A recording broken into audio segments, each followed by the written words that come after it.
उसका आकलन करते हुए कई महत्वपूर्ण बिंदु आज सामने रखे हैं और कई जरूरी सुझाव भी दिए हैं।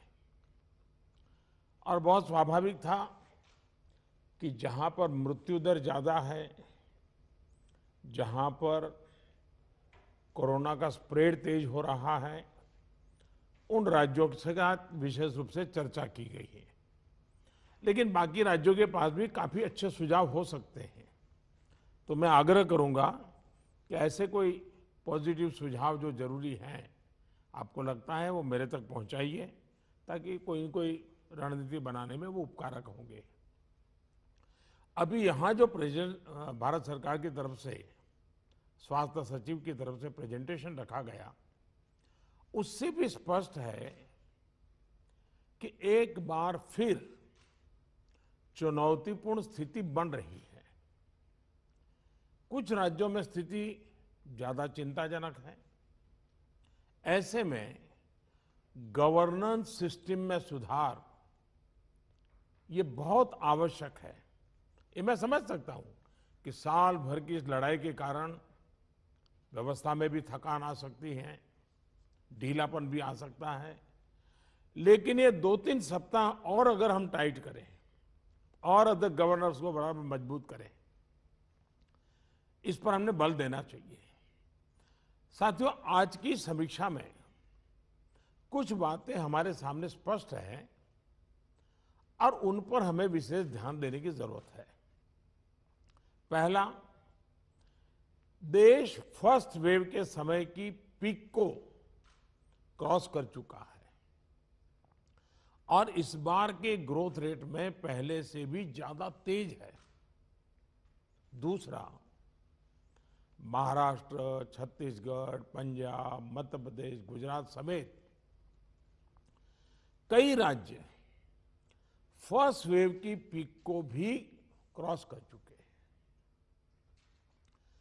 कुछ और राज्य भी इस ओर तेजी से बढ़ रहे हैं।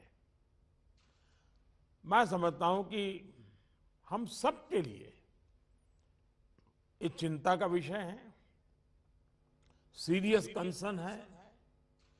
और तीसरा, इस बार लोग पहले की अपेक्षा बहुत अधिक कैजुअल हो गए हैं। अधिकतर राज्यों में प्रशासन भी सुस्त नजर आ रहा है। ऐसे में कोरोना के केसेस की इस अचानक बढ़ोतरी ने मुश्किलें ज्यादा पैदा की है। कोरोना के प्रसार को रोकने के लिए फिर से युद्ध स्तर पर काम करना आवश्यक है। साथियों, इन तमाम चुनौतियों के बावजूद हमारे पास पहले की अपेक्षा बेहतर अनुभव है, पहले की अपेक्षा अच्छे संसाधन है और अब एक वैक्सीन भी हमारे पास है। जन भागीदारी के साथ साथ हमारे परिश्रमी डॉक्टर्स और health workers, health care staff ने स्थिति को संभालने में बहुत मदद की और आज भी कर रहे हैं। आप सभी में अपने पहले के अनुभवों का प्रभावी ढंग से उपयोग अपेक्षित है। अब आप कल्पना कीजिए कि गत वर्ष इन दिनों में हमारे हाल क्या थे। हमारे पास टेस्टिंग लैब नहीं थे, इवन मास्क कहां से मिलेगा ये भी एक चिंता का विषय था, पीपी किट नहीं था। और उस समय हमारे लिए बचने का एकमात्र साधन बचा था लॉकडाउन, ताकि हम व्यवस्थाओं को एकदम से जितना तेजी से बढ़ा सके और वो हमारी स्ट्रेटेजी काम आई। हम व्यवस्थाओं को बना सके, संसाधन खड़े कर पाए, हमारी अपनी कैपेबिलिटी बढ़ाई, दुनिया से जहां से प्राप्त कर सकते कर पाए और लॉकडाउन के समय का हमने उपयोग किया। लेकिन आज जो स्थिति है, आज जब हमारे पास सब संसाधन है, तो हमारा बल, और ये हमारे गवर्नेंस की कसौटी है, हमारा बल माइक्रो कंटेनमेंट जोन पर होना चाहिए। छोटे छोटे कंटेनमेंट जोन पे सबसे ज्यादा होना चाहिए। जहां पर रात्रि कर्फ्यू का प्रयोग हो रहा है, वहां मेरा आग्रह है कि उसके लिए शब्द प्रयोग हमेशा करें कोरोना कर्फ्यू, ताकि कोरोना के प्रति एक सजगता बनी रहे। कुछ लोग ये इंटेलेक्चुअल डिबेट करते हैं कि क्या कोरोना रात को ही आता है। हकीकत में दुनिया ने भी ये रात्रि कर्फ्यू के प्रयोग को स्वीकार किया है, क्योंकि हर व्यक्ति को कर्फ्यू समय होता है तो याद आता है कि हाँ, मैं कोरोना काल में जी रहा हूं और बाकी जीवन व्यवस्थाओं को कम से कम प्रभाव होता है। हाँ, अच्छा होगा कि हम कोरोना कर्फ्यू रात को 9 बजे शुरू करें या रात को 10 बजे शुरू करें और सुबह 5-6 बजे तक चलाएं, ताकि बाकी व्यवस्थाओं को प्रभाव ज़्यादा न हो। और इसलिए उसको कोरोना कर्फ्यू के नाम से ही प्रचलित करें। और कोरोना कर्फ्यू एक प्रकार से लोगों को एजुकेट करने के लिए काम आ रहा है, अवेयरनेस के लिए काम आ रहा है, तो हमने इसके तरफ ध्यान देने के। लेकिन मैंने पहले कहा, अब हमारे पास व्यवस्थाएं इतनी हो चुकी हैं, माइक्रो कंटेनमेंट जोन, उसी पर बल दीजिए, आपको अच्छे परिणाम मिलेंगे। हाँ, उसमें जरा सरकार को थोड़ी मेहनत ज्यादा पड़ती है, गवर्नेंस को टाइट रखना पड़ता है, हर चीज को माइन्यूटली ऑब्जर्व करना पड़ता है, लेकिन ये मेहनत रंग लाएगी, ये मुझ पे विश्वास कीजिए। दूसरी बात है, हमने पिछली बार कोविड का आंकड़ा 10 लाख एक्टिव केसेस से 1.25 लाख तक नीचे लाकर दिखा दिया था।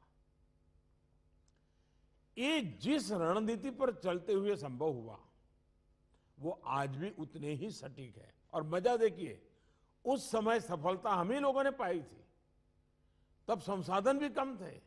आज तो संसाधन ज्यादा है और अनुभव भी ज्यादा है, और इसलिए हम इस पीक को बहुत तेजी से नीचे ला सकते हैं, पीक को ऊपर जाते रोक भी सकते हैं। और अनुभव कहता है कि टेस्ट, ट्रैक, ट्रीट,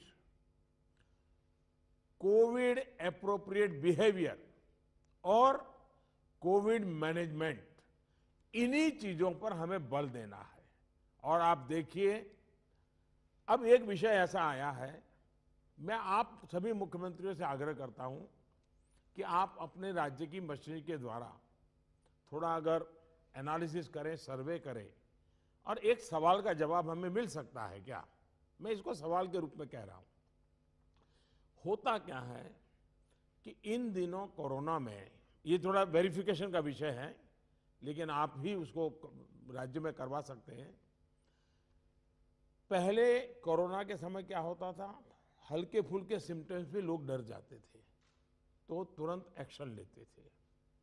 दूसरा, इन दिनों बहुत पेशेंट असिम्टोमेटिक है और उसके कारण उनको लगता है तो ऐसे ही थोड़ा जुकाम हो गया, ऐसा हो गया, कभी कभी तो वो भी नजर नहीं रहा, और उसके कारण वो परिवार में पहले की तरह ही जिंदगी जीते हैं और परिणाम स्वरूप पूरा परिवार लपेट जाता है और फिर इंटेंसिटी बढ़ती है। तब हमारे ध्यान आता है, जो आज परिवार जो इसमें लपेट में आ रहे हैं, उसका मूल कारण है शुरुआत एसिम्टोमेटिक से होती है और केयरलेस होती है।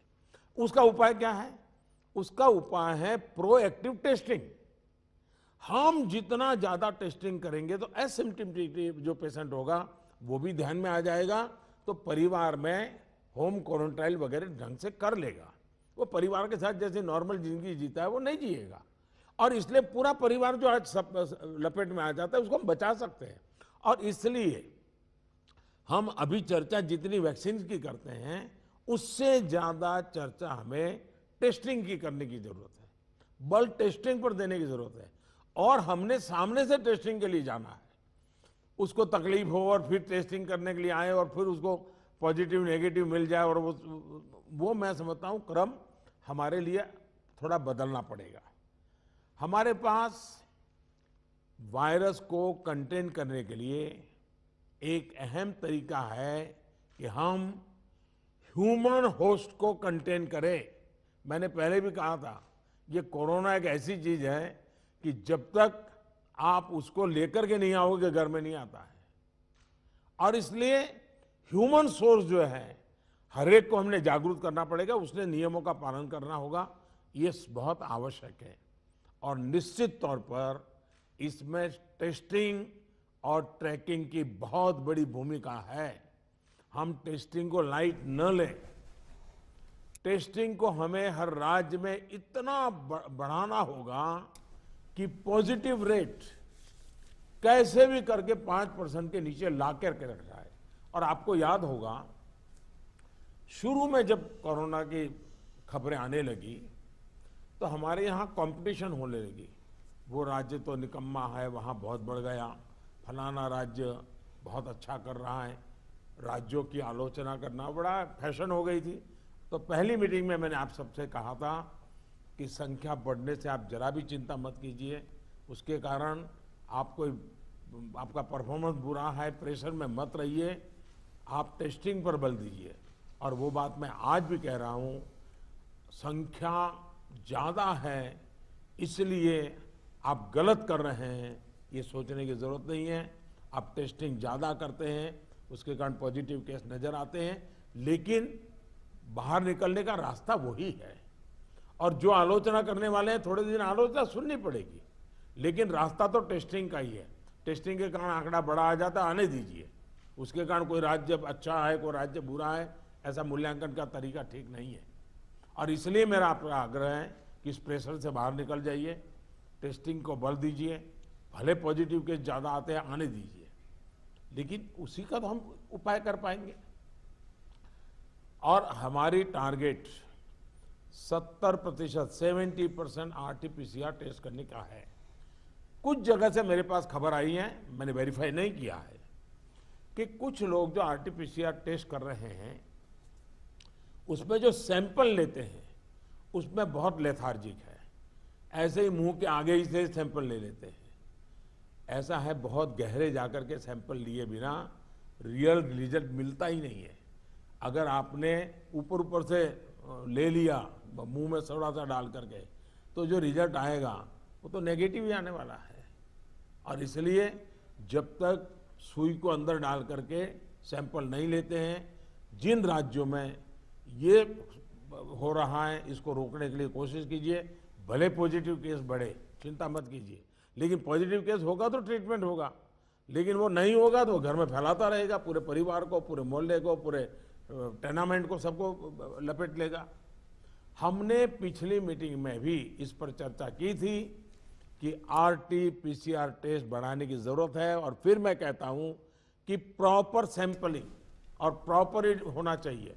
आपने देखा होगा कुछ लैब सबको निगेटिव दे रही है, कुछ लैब सबको पॉजिटिव दे रही है, तो ये तो अच्छी चित्र नहीं है, तो कहीं कुछ कमी है। और ये गवर्नेंस के माध्यम से हमने चेक करना होगा। कुछ राज्यों को इसके लिए इंफ्रास्ट्रक्चर बढ़ाने की जरूरत होगी, लेकिन इसे जितनी तेजी से करेंगे उतना ही मददगार होगा। लैब्स में शिफ्ट बनाने की जरूरत करनी है, तो मैं समझता हूं इसे भी किया जाना चाहिए। साथ ही मैंने पहले से पारण में कहा, कंटेनमेंट जोन्स में टेस्टिंग पर हमें बहुत बल, जिस कंटेनमेंट जोन तय करें उसमें एक भी व्यक्ति टेस्टिंग के बिना रहना नहीं चाहिए। आप देखिए, आपको परिणाम फटाफट मिलना शुरू हो जाएगा। साथियों, जहां तक ट्रैकिंग का प्रश्न है, प्रशासनिक स्तर पर हर इन्फेक्शन के हर कॉन्टैक्ट को ट्रैक करना, टेस्ट करना और कंटेन करना, इनमें बहुत तेजी की जरूरत है। 72 आवर्स में कम से कम 30 कॉन्टैक्ट ट्रेसिंग से हमारा टारगेट कम नहीं होना चाहिए। एक व्यक्ति का खबर आया तो उसके 30 संबंधित लोगों जो भी मिले हैं उसको हमने करना ही पड़ेगा। कंटेनमेंट जोन की भी सीमाएं स्पष्ट होनी चाहिए, वेग नहीं होना चाहिए। पूरे के मोहल्ले, इलाके के इलाके, ऐसा मत करो। अगर 2 फ्लैट हैं, एक इमारत में 6 मंजिला है, तो फिर उतनों को ही करो। बगल का टावर है उसको बाद में देखो। अदरवाइज क्या होगा कि हम सब के सब सरल मार्ग यही है कि मेहनत कम पड़ती है, ये कर दो। उस दिशा में मत जाइए। आप सब इस दिशा में सक्रिय हैं, बस हमारी सतर्कता में कोई कमी नहीं आनी चाहिए, यही मेरा आग्रह रहेगा। हमें ये सुनिश्चित करना है कि कोविड फटीग के चलते जमीन तक जाते जाते प्रयासों में सुस्ती किसी भी प्रकार से नहीं आने देनी है।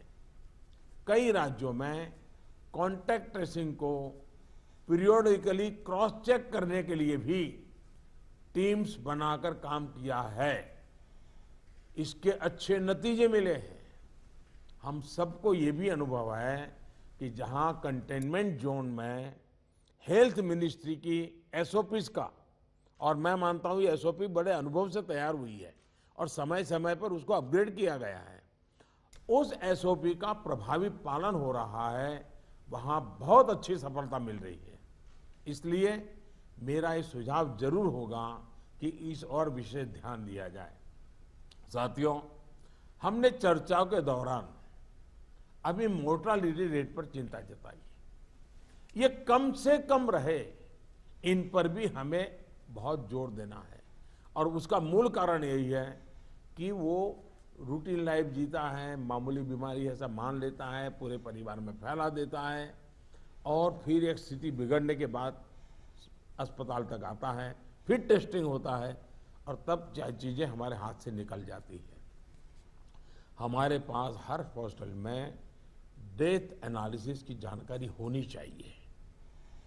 किस स्टेज में बीमारी का पता चला, कब एडमिशन हुआ, मरीज को कौन कौन सी बीमारियां थी, मृत्यु के पीछे अन्य क्या फैक्टर्स रहे, ये डाटा जितना कॉम्प्रिहेंसिव होगा, हमें उतने ही जीवन बचाने में बहुत आसानी होगी।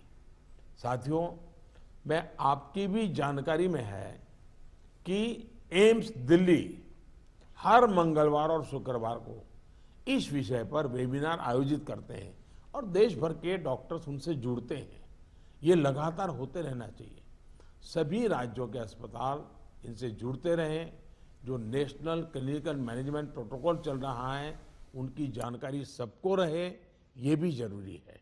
और ये लगातार कम्युनिकेशन की व्यवस्था है। जो मेडिकल फैकल्टी के लोग हैं, उनको उन्हीं की भाषा में उन्हीं को लोग समझाएं, इसका प्रबंध है, इसका लाभ लेना चाहिए। इसी तरह एम्बुलेंसेस, वेंटिलेटर्स और ऑक्सीजन अवेलेबिलिटी की भी लगातार समीक्षा आवश्यक है। अभी तक जब पिछली बार हम पीक में थे, आज भी देश में उतना ऑक्सीजन का उपयोग नहीं हो रहा है और इसलिए एक बार एनालिसिस कर लें हम चीज़ों का, रिपोर्ट को जरा वेरीफाई कर लें हम। साथियों, एक दिन में हम 40 लाख वैक्सीनेशन के आंकड़े को भी पार कर चुके हैं। वैक्सीनेशन पर कई महत्वपूर्ण बिंदु इस चर्चा में हमारे सामने आए हैं। देखिए, वैक्सीनेशन में भी आपके अधिकारियों को लगाइए, दुनिया भर के समृद्ध से समृद्ध देश जिसके पास सब सुविधाएं उपलब्ध है, उन्होंने भी वैक्सीनेशन के लिए जो क्राइटेरिया तय किए हैं, भारत उनसे अलग नहीं है। आप जरा स्टडी तो कीजिए, आप पढ़े लिखे लोग आपके पास है, जरा देखिए तो सही। और नए वैक्सीन डेवलपमेंट के लिए जितना भी कोशिश हो रही है, मैक्सिमम वैक्सीनेशन और मैन्युफैक्चरिंग कैपेसिटी है, उसके लिए भी काम हो रहा है। और वैक्सीन के डेवलपमेंट से लेकर स्टॉक और वेस्टेज जैसे जरूरी बिंदुओं पर भी चर्चा हुई है। ये बात सही है। आपको मालूम है कि भी इतनी वैक्सीन बन पाती है। अभी ऐसा तो नहीं है कि इतने बड़े बड़े फैक्ट्रियां कोई रातों रात लग जाती हैं। जो हमारे पास अवेलेबल है उसके हमें प्रायोरिटाइज करना पड़ेगा। किसी एक राज्य में सारा माल रख करके हमें परिणाम मिल जाएगा, ये सोच ठीक नहीं है। हमें पूरे देश को ख्याल करके ही उसको मैनेजमेंट करना पड़ेगा। कोविड मैनेजमेंट का एक बहुत बड़ा पार्ट वैक्सीन वेस्टेज ये रोकना भी है। साथियों, वैक्सीन को लेकर राज्य सरकारों की सलाह, सुझाव और सहमति ने से ही देशव्यापी रणनीति बनी है। मेरा आप सभी से आग्रह होगा कि हाई फोकस्ड डिस्ट्रिक्शन जो है उनमें 45 साल के ऊपर 100% वैक्सीन के लिए लगातार प्रयास कीजिए। एक बार एक तो अचीव करके देखिए। मैं एक सुझाव देता हूं, क्योंकि ये कभी कभी वातावरण बदलने के लिए चीजें बहुत काम आती हैं।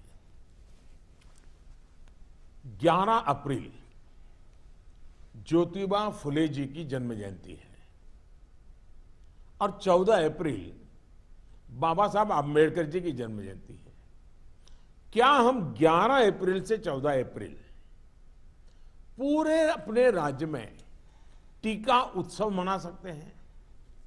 एक पूरा वातावरण क्रिएट कर सकते हैं टीका उत्सव का। एक विशेष अभियान चलाकर हम ज्यादा से ज्यादा एलिजिबल लोगों को वैक्सीनेट करें। जीरो वेस्टेज तय करें हम कि इन 4 दिन जो है टीका उत्सव में जीरो वेस्टेज होगा। वो भी हमारी वैक्सीनेशन कैपेसिटी को बढ़ा देगा। हमारी वैक्सीनेशन कैपेसिटी का ऑप्टिमम यूटिलाइजेशन ये हम लोग करें। और इसके लिए अब हमें यदि वैक्सीनेशन केंद्रों की संख्या बढ़ानी है तो उसको भी बढ़ाएं। पहले एक बार देखें कि हम 11 से 14 अप्रैल किस प्रकार से चीजों को मोबिलाइज कर सकते हैं। एक अचीवमेंट का सेटिस्फैक्शन मिलेगा, वातावरण बदलने में बहुत काम आएगा। और मैं भारत सरकार को भी मैंने कहा हुआ है कि जितनी मात्रा में हम वैक्सीनेशन पहुंचा सकते हैं पहुंचाने का प्रयास करें। हमारा प्रयास यही होना चाहिए कि इस टीका उत्सव में हम ज्यादा से ज्यादा लोगों को वैक्सीनेट करें, और वो भी एलिजिबल वर्ग को। मैं देश के युवाओं से भी आग्रह करूंगा कि आप अपने आसपास के भी 45 साल के ऊपर के जो लोग हैं उनको वैक्सीन लगाने के लिए मदद करिए। मेरी नौजवानों से विशेष अपील है, आप हेल्दी हैं, सामर्थ्यवान हैं, आप बहुत कुछ कर सकते हैं, लेकिन अगर मेरा देश का नौजवान कोरोना के जो एसओपीज हैं, जो प्रोटोकॉल्स हैं, डिस्टेंस मेंटेन करने वाली बात है, मास्क पहनने वाली बात है, अगर मेरा देश का नौजवान इसको लीड करेगा तो कोरोना की कोई ताकत नहीं है कि मेरे नौजवान तक पहुंच जाए। हम पहले इस प्रिकॉशन को नौजवानों पर बल दें। नौजवानों को वैक्सीन के लिए जितना हम मजबूर करना चाहते हैं उससे ज्यादा उसको प्रोटोकॉल के लिए प्रेरित करें। अगर हमारा नौजवान इसको बीड़ा उठा लेगा, खुद भी प्रोटोकॉल का पालन करेगा, औरों से भी करवाएगा, तो आप देखिए वही स्थिति जैसे हम एक बार पीक पर जाकर के नीचे आए थे, दोबारा हम आ सकते हैं। इस विश्वास के साथ हम आगे चल सकते हैं। सरकार ने एक डिजिटल व्यवस्था बनाई है जिससे लोगों को वैक्सीन में मदद मिल रही है, और बहुत अच्छा अनुभव सब लोग लिखते भी हैं कि भाई मुझे बहुत अच्छा अनुभव रहा। लेकिन इस डिजिटल व्यवस्था से जुड़ने में जैसे भी परेशानी आ रही है, जैसे गरीब परिवार हैं उनके लिए टेक्नोलॉजी का समझ नहीं है, मैं नौजवानों से कहूंगा ऐसे परिवारों को मदद करने के लिए आप आगे आइए। हमारे एनसीसी हो, हमारे एनएसएस हो, ये हमारे राज्य के जो सरकार की व्यवस्थाएं हैं उनको हम काम में लगाएं ताकि लोगों को थोड़ी मदद मिले। हमने इसकी चिंता करनी चाहिए। शहरों में एक बहुत बड़ा वर्ग है जो गरीब है, बुजुर्ग है, झुग्गी झोपड़ी में रहता है, उन तक ये बातें पहुंचाएं, उनको हम वैक्सीनेशन के लिए ले जाएं। ये हमारे वॉलेंटियर्स को, सिविल सोसाइटी को, हमारे नौजवानों को हमारी सरकारें मोबिलाइज करें और उन्हें प्राथमिकता के आधार पर हम वैक्सीन लगवाना अगर हमारा प्रयास रहेगा तो हमें एक पुण्य का काम का संतोष मिलेगा और हमें उनकी चिंता जरूर करनी चाहिए। वैक्सीनेशन के साथ साथ हमें ये भी ध्यान रखना है कि वैक्सीन लगवाने के बाद भी लापरवाही न बरते। सबसे बड़ी संकट ये हो गया है कि भाई अब मुझे कुछ होगा ही नहीं। देवन से मैं कह रहा हूं, दवाई भी और कड़ाई भी। हमें लोगों को ये बार बार बताना होगा कि वैक्सीन लगने के बाद भी मास्क वगैरह जो प्रोटोकॉल्स है उसका पालन और अनिवार्य है। इंडिविजुअल लेवल पर लोगों में मास्क और सावधानी को लेकर जो लापरवाही आई है उसके लिए फिर से जागरूकता जरूरी है। जागरूकता के इस अभियान में हमें एक बार फिर समाज के प्रभावी व्यक्तियों, सामाजिक संगठनों, सेलिब्रिटीज, ओपिनियन मेकर्स अपने साथ जोड़ना होगा। और इसके लिए मेरा आग्रह है कि गवर्नर नाम की जो अपने यहाँ इंस्टीट्यूट है उसका भी भरपूर उपयोग किया जाए।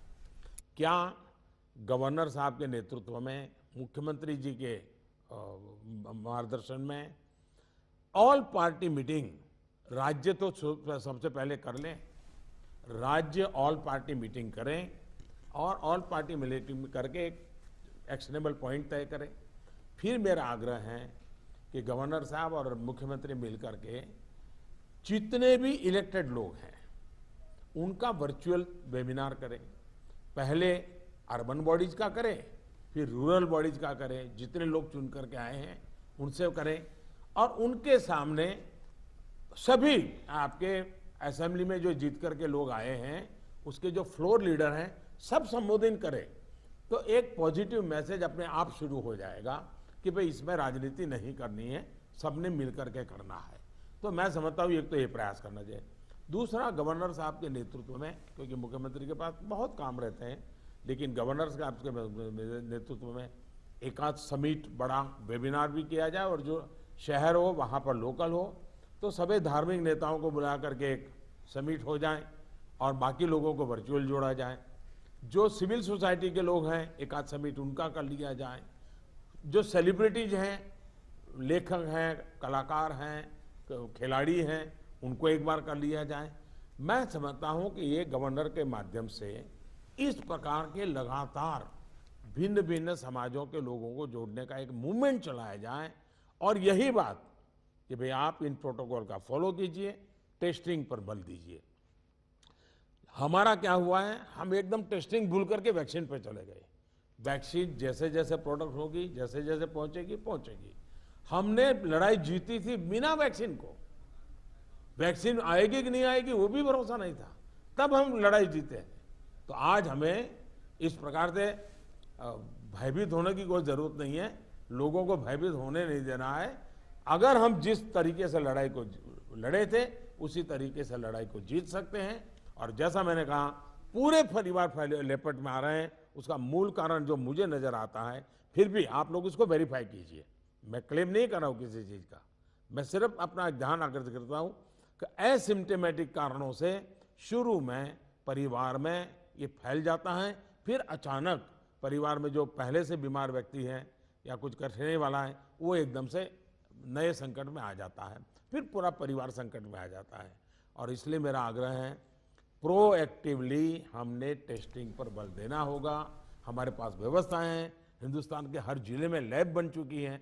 एक लैब से शुरू किया था हमने, आज हर जिले में लैब पहुंच गई है। और हम इस चीज को बल ना दे तो कैसे होगा। इसलिए मेरा आग्रह है, जहां तक राजनीति करना न करने का सवाल है, मैं तो डे वन से देख रहा हूं, भांति भांति के बयानों को झेल रहा हूं, लेकिन मैं कभी मुंह खोलता नहीं हूं, क्योंकि मैं मानता हूं ये हिंदुस्तान के लोगों की सेवा करना पवित्र हमारा जिम्मेवारी है। हमें ईश्वर ने इस समय ये कठिन परिस्थिति में सेवा करने का जिम्मा दिया है, हमने इसको निभाना है। जो राजनीति करना चाहते हैं वो कर ही रहे हैं, उनके लिए मुझे कुछ कहना नहीं है। लेकिन हम सभी मुख्यमंत्री अपने राज्य के सभी दलों को बुला करके, सभी प्रकार के लोगों को साथ रख करके अपने राज्य में स्थिति को बदलने के लिए आगे आएंगे। मुझे पक्का विश्वास है इस संकट को भी हम देखते ही देखते पार करके निकल जाएंगे। फिर एक बार मेरा यही मंत्र है, दवाई भी और कड़ाई भी। ये इस विषय में कोई कॉम्प्रोमाइज मत कीजिए जी। मैंने पिछली बार भी कहा था कि आपको जुकाम की दवा ले ली और बार बारिश आ रही है, आप कहें मैं छाते का उपयोग नहीं करूंगा, ये नहीं चल सकता है। आपको अगर जुकाम हुआ है, दवाई ली है, ठीक हुए, तो भी अगर बारिश आ रही है तो आपको छाता रखना ही पड़ेगा, रेनकोट पहनना ही पड़ेगा। वैसा ही ये कोरोना एक ऐसी बीमारी है, जैसे हर प्रोटोकॉल में फॉलो करते हैं, इसको भी करना पड़ेगा। और मैं ये कहूंगा कि जैसे हमने पिछली बार कोरोना को नियंत्रित किया था, वैसे ही हम इस बार भी कर लेंगे। मेरा पक्का विश्वास है और मेरा आप पर भरोसा है। आप अगर इनिशिएटिव लेंगे, चिंता करेंगे और फोकस टेस्टिंग पे कीजिए। वैक्सीनेशन की व्यवस्था एक लंबे कालखंड के लिए है, जो निरंतर चलानी होगी, वो चलाते रहेंगे। आज बल हम इस पर दें और जो एक टीका उत्सव एक ब्रेक थ्रू करने के लिए तय किया है, उस टीका उत्सव पर हम एक नई सफलता प्राप्त करें। एक नया विश्वास पैदा करने के लिए एक छोटा सा अवसर काम आ सकता है। मैं फिर एक बार आपके सुझावों की प्रतीक्षा करूंगा। बहुत बहुत धन्यवाद। धन्यवाद प्रधानमंत्री जी। मैं अब सभी का धन्यवाद कर हम इस बैठक की समाप्ति करते हैं। आज जो प्रधानमंत्री जी ने हमारा मार्गदर्शन किया है, उस पर अपने अपने राज्य में हम तेजी से आगे बढ़े और फिर एक बार कोरोना पर विजय प्राप्त करें, यही सबको मेरा निवेदन है। धन्यवाद।